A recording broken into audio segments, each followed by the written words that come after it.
gene sick. Today is the day to hop on the train to Bergamo, Bergamo. the cute little town right next to Milan where I wanted to go. The areas around Milan are actually more beautiful than the city itself. Lake Como is right beside Milan as well. As I settled into my seat on the train, something just didn't sit right with me. I soon came to the embarrassing realization that I had actually gotten on the wrong train. Moving hastily even once with all this luggage is truly draining. Thankfully, just in the nick of time before the train departed, I finally spotted the correct one and quickly took my seat. While planning my trip from New York to Florence, I realized that direct flights to Florence were way too pricey, so I first made my way to Milan and then hopped over to Florence. I also thought, why not make the most of it and swing by Bergamo while I'm at it, since arriving in Milan after my last trip to Florence. Later on, I came to learn Bergamo got hit so hard by the COVID-19 pandemic. It became one of the worst affected areas in all of Italy.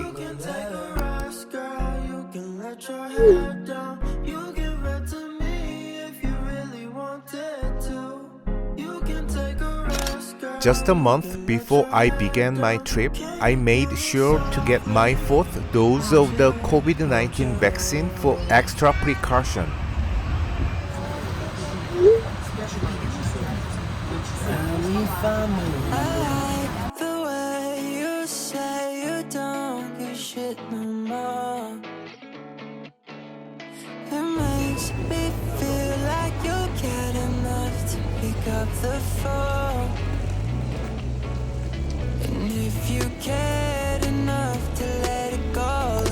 This is an Airbnb to stay in Bergamo, and the best part was its proximity to the train station. It's going to make getting around so much easier.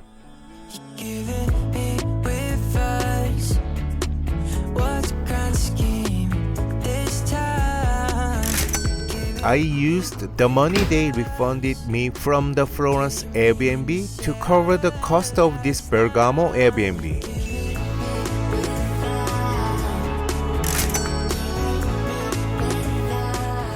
When I arrive in a new place, the first day drill is pretty standard, no matter where I am. I check in, unpack, and then head to the nearby supermarket to stock up on essentials like water and other stuff I need for my Airbnb stay. After I had a simple dinner and treated myself to the dessert I bought from the supermarket, I called in an early night in preparation for tomorrow.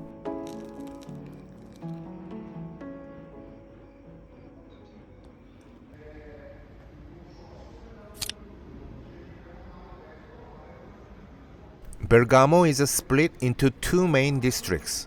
The downtown, known as Citta Bassa, Citta, Bassa.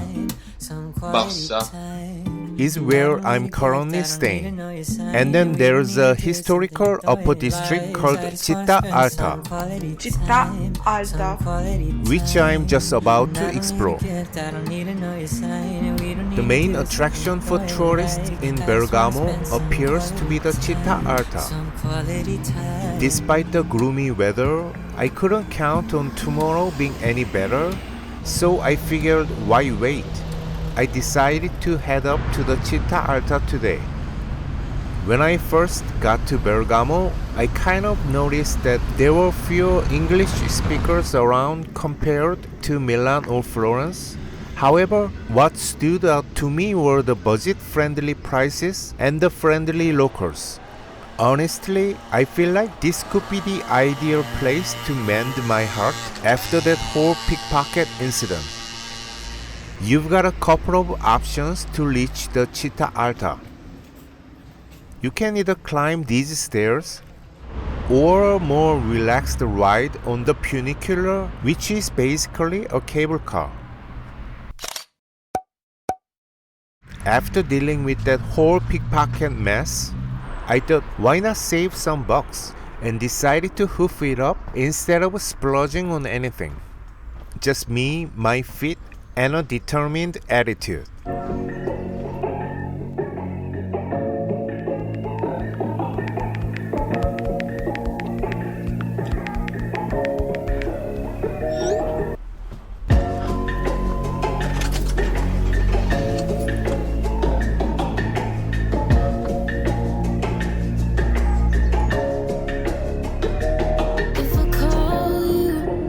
From up here, as I gaze down at the downtown, it feels like I've actually hiked up quite a bit to get here.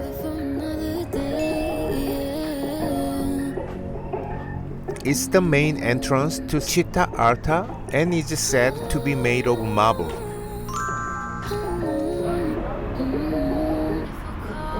Because Citta Alta is nestled within these Venetian walls, I've heard that it faced a greater impact from the pandemic.